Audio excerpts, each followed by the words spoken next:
José não era pago para fazer seu trabalho. Ele era um escravo e ainda assim fazia da melhor forma, porque homens de verdade dão o seu melhor, independentemente se estão sendo pagos ou não, vistos ou não. Davi não estava sendo visto quando dava o seu melhor para as ovelhinhas, mas um dia Saul endemoniou, ficou com o espírito revoltado e falou: eu preciso de alguém que toque harpa. Alguém que trabalhava no palácio falou: eu conheço um menino que toca bem, se veste bem, fala bem, é homem de guerra, e o Senhor era com ele. Ou seja, Davi sozinho, com um monte de ovelhinha, demonstrava que tocava bem, falava bem, se arrumava bem, o Senhor era com ele e era um homem de guerra. José estava na prisão, ninguém estava vendo, não tinha nenhuma estrela ali observando, mas ele dava o seu melhor. Homens de verdade dão o seu melhor. Se é para fazer, é para ser o melhor. Se é para colocar a mão, é para prosperar. Jacó era um homem de verdade, e o homem de verdade não desperdiça oportunidades. Jacó viu um anjo e saiu na mão com o anjo. Eu desmaiaria se eu visse um anjo. Alguns aqui mais espirituais cairiam nos pés para adorar o anjo, para tentar de alguma forma temer o que está vendo. Jacó abraçou e falou assim: você vai me abençoar. Homem de verdade não larga a oportunidade. Homem de verdade, quando vê a porta se abrindo, se joga. Quando a porta se abre, ele entra. Quando o anjo passa, ele agarra. Isso é o homem de verdade. Neemias era um homem de verdade. Estava lá servindo o rei, ele era copeiro. Naquela época, copeiro era como se fosse um sommelier, ele provava o vinho para o rei. Era um trabalho importante, porém escravo. Ele era judeu no grande império persa. E ele recebe uma notícia que a sua base, que a sua cidade, que onde seus pais estavam enterrados, estava destruída, a cidade santa, Jerusalém. Um homem de verdade larga o que está fazendo para socorrer quem precisa. E ele fala: rei, me abençoa, me deixa aí, me dá cartas, porque eu preciso reconstruir o que ninguém mais consegue. Homem de verdade não olha para si mesmo, mas reconstrói a vida dos outros. Eu sei que a tua empresa vai crescer, mas você vai levantar muitas empresas também. Eu sei que a tua família vai prosperar, mas você vai prosperar muitas famílias também. Eu sei que teu ministério vai ser conhecido, mas você vai levantar muita gente também. Porque homem de verdade levanta outros. Só tem um problema. Pergunta para mim: qual, Tiago? O único problema é que homem de verdade é muito invejado. Porque não tem muito homem de verdade. Então ele se torna uma raridade. E toda raridade atrai inveja. Se uma moça aparece com um diamante especial, muito raro, todas as mulheres que entendem disso, eu não entendo diamante, mas as mulheres entendem mais, vão olhar e falar: meu Deus, esse diamante só tem 3 no mundo. Começa a primeira fofoquinha, e depois começa a comparação vira cobiça, que eu queria ter, e a cobiça leva a inveja, que é um dos piores sentimentos, se não for o pior sentimento que o homem pode ter, o ser humano pode desenvolver.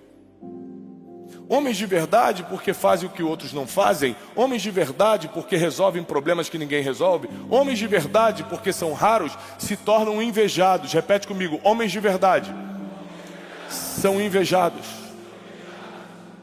A boa notícia é que inveja não pega em quem é homem de verdade e de Deus. A boa notícia é que nenhum mal te sucederá, praga nenhuma chegará na tua casa, porque Deus dará ordem aos seus anjos ao teu respeito. Porém, vamos compreender uma história bíblica que vai te levar para outro nível. Por isso eu pedi para você abrir em Gênesis 37. Gênesis 37. A partir do versículo 2 diz assim. A partir do versículo 3. Israel, que era Jacó, amava mais a José do que a todos os outros seus filhos, porque ele era filho da sua velhice. Então ele fez uma túnica de muitas cores, ele fez um manto diferente, meu Deus. Ele fez um manto diferente para o filho que ele amava. Vendo, pois, seus irmãos que seu pai o amava mais do que a todos os seus irmãos, ficaram enfurecidos e já não podiam falar com ele em paz. Sonhou José um sonho e contou aos seus irmãos, e por isso eles odiaram ainda mais. O homem de verdade, para quem está notando, o homem de verdade, ele vai ser invejado por 3 coisas que todo homem de verdade provoca. Um homem de verdade é muito amado. E se tem uma coisa que provoca inveja nas pessoas é quando você é amado. Um homem de verdade usa uma túnica diferente. Ele tem um manto. Não estou falando da roupa, não. Estou falando de um manto espiritual que tem sobre a vida dele. Onde ele chega, ele brilha. Tem 1000 pessoas na fila, ele que é o escolhido. Ele faz uma live, não tem nem muito seguidor, mas todo mundo quer assisti-lo. Quando Deus dá a graça para um homem de verdade ser muito amado, ter um manto diferente, e terceiro, carregar um sonho, meu Deus, vai ser poderoso o que vai acontecer na vida desse homem. E José era muito amado pelo seu pai, e porque era muito amado, era também odiado. Porque ele era muito amado, ele também era odiado. Tem gente que entra no meu Instagram e fala: Thiago, te amo, você mudou minha vida, Deus me mudou através de você. E tem gente que fala: safado, não gosto de você, 1, 2, 3, deixando de seguir. No mesmo post tem quem ama e tem quem odeia. Se você não for homem de verdade, você não pode prosperar, senão você não vai saber lidar com coisa tão pequena que é isso. Vai se ferir com qualquer coisa? Então você não pode ser um homem de verdade, não pode prosperar, não pode crescer. Deus não pode te levantar, porque você vai ser ferido quando Deus te levantar. Não vão gostar de você, nem todo mundo vai gostar. Muita gente vai te odiar, por quê? Porque muita gente vai te amar. Toda pessoa que é muito amada atrai muito ódio. É senso comum. Continuo. Aí José começa a ser muito amado, e seus irmãos, quem? Seus irmãos, quem está perto, começa a odiar. Porque só os íntimos sentem esse ódio. Os de fora ficam te decepcionando, mas os de perto? Mas ele cresceu comigo, ele trabalhou comigo na empresa tal há 10 anos atrás, agora tem o seu próprio negócio. O Rio de Janeiro está cravado de anúncio do nosso evento, outdoor, busdoor, ônibus, tudo que você imaginar. Aí um amigo meu de infância mandou para o meu Instagram hoje de manhã: tá ficando famosinho, hein? Sabe o que ele está? Com ódio. Primeiro que a gente não se fala há 30 anos. A primeira vez que ele fala comigo em 30 anos é: tá ficando famosinho, hein? Em vez de falar: que bom, hein?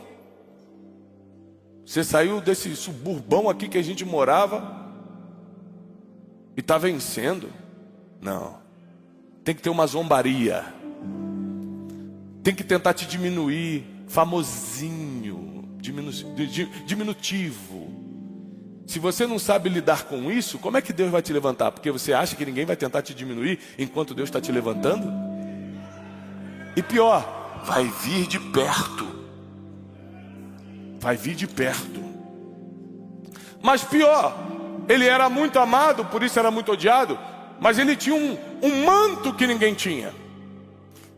Nesse livro Princípios Milenares eu ensino: nunca entre numa guerra que você não pode vencer. Qual é a guerra que eu não posso vencer? Aquela que a pessoa que você quer guerrear tem um manto.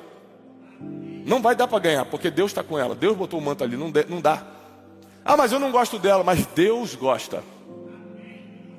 Quando Deus gosta, é melhor você gostar, meu filho. Vence tuas emoções, porque tuas emoções não podem ser mais fortes do que os teus princípios.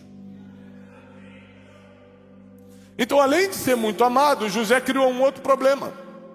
Sem querer. ele tinha um manto diferente. Uma coisa é você morar numa casa, eu fui na África algumas vezes, e fui no interior dos interiores da África, todo mundo feliz, todo mundo rindo, todo mundo satisfeito. Falei, como é que pode, numa pobreza dessa, estar todo mundo feliz? Claro, eu reparei, todo mundo tinha a mesma casa de barro batido. Ninguém tinha panela em casa, ninguém tinha carro.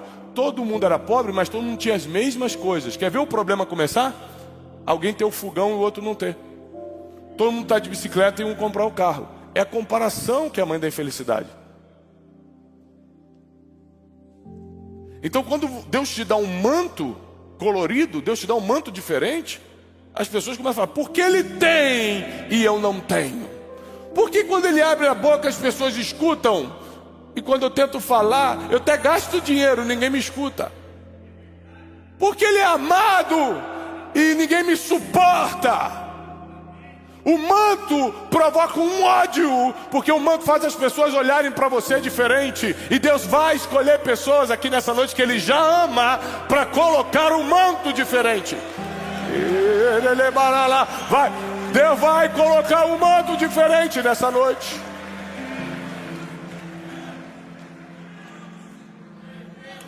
Mas enquanto José só era amado, e enquanto José só tinha um manto diferente, eles só estavam odiando. Mas quando José falou, eu tenho um sonho, aí entrou o plano de morte.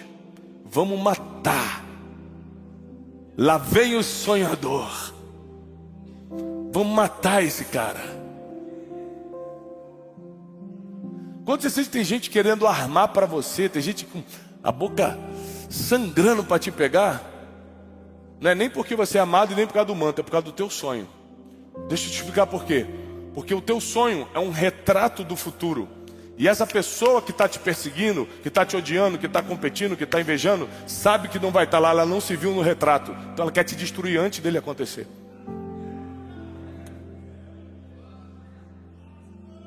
José então está numa enrascada, porque quem quer armar para ele são os próprios irmãos.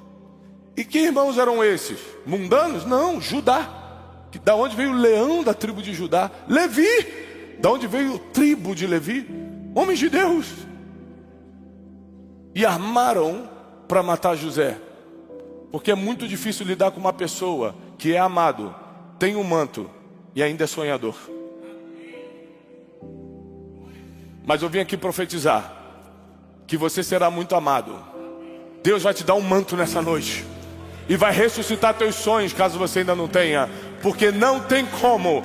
Quando Deus escolhe alguém, a inveja não derruba. As artimanhas, as armadilhas só contribuem para o favor daqueles que amam a Deus. Tiago, mas inveja não é algo ruim? É ruim para quem está sentindo. Para quem está sendo invejado, é aceleração de destino.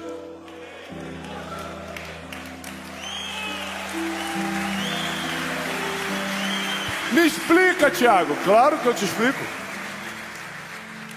A Bíblia diz, com essas palavras, e por inveja, os irmãos de José o venderam ao Egito. Está escrito assim, por inveja, os irmãos de José o venderam ao Egito. Eles acabaram com a vida de José? Não, eles aceleraram o destino. Sai logo de Israel, porque você nasceu para ser governador no Egito. Sai logo do lugar que não é teu. Que eu, por inveja, eu nem sei o que eu estou fazendo, eu estou dando vazão a um sentimento ruim, mas Deus está permitindo usar essa inveja para te colocar no lugar onde você vai governar. Armaram para mim na empresa por inveja, e aí eu fui expulso da empresa. Celebra, porque está chegando o tempo de você chegar no outro lugar onde o governo está te esperando.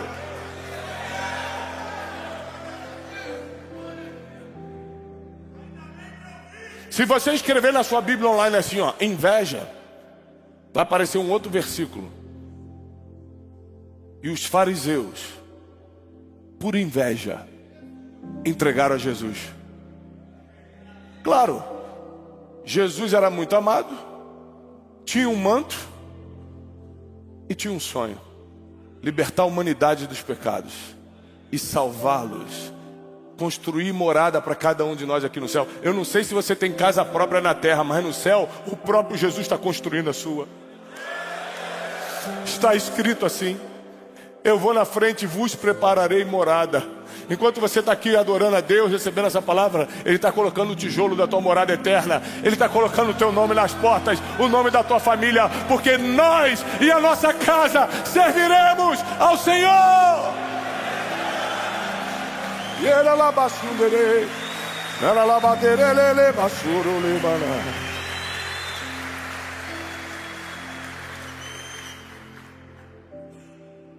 Então a inveja não matou Jesus.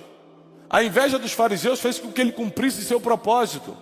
A inveja não matou José, acelerou o destino dele para o Egito. Não adianta, não fica com medo de inveja não, é só homem de mentira que tem que ter medo de inveja. Aliás, homem de mentira está invejando os outros. Homem de verdade vai crescer com inveja, sem inveja, com perseguição, sem perseguição. Prepara, você vai crescer. Tiago, por que Deus tem interesse de me fazer crescer? Porque a tua história, a tua dor, o teu sofrimento, as tuas vergonhas não foram coincidências. É a história que você vai contar para levar muita gente para o céu contigo. A tua dor, o teu sofrimento e a tua vergonha vai se transformar no teu maior testemunho. Então não acha...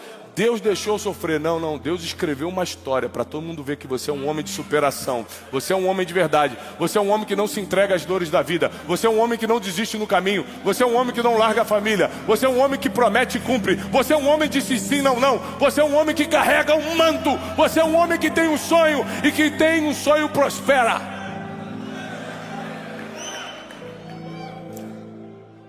Um pastor muito conhecido, Martin Luther King Jr., lutou pela igualdade racial nos Estados Unidos na década de 60. E ele falava: gente, nós precisamos igualar os direitos dos negros e brancos. O pessoal, verdade. E aí ele ia para as marchas de não violência, marchava, prendiam ele, ele não rebatia, xingavam ele não xingava de volta, porque homem de verdade não fica feridinho por qualquer coisa. Homem de verdade não se vinga, coloca na mão de Deus. Para entrar na história tem que ser homem de verdade. E aí ele passava por tudo isso. No outro dia ia para a marcha de novo. E cada vez que ele fazia isso, mais gente o amava. E aí, com muito amor, muita gente também começou a odiar. O governo começou a odiar.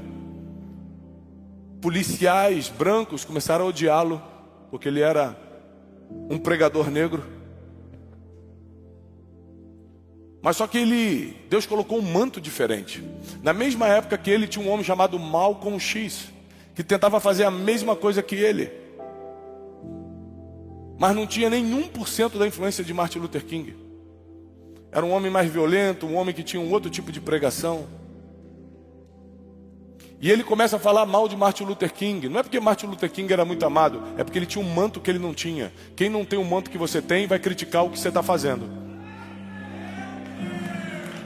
Simples.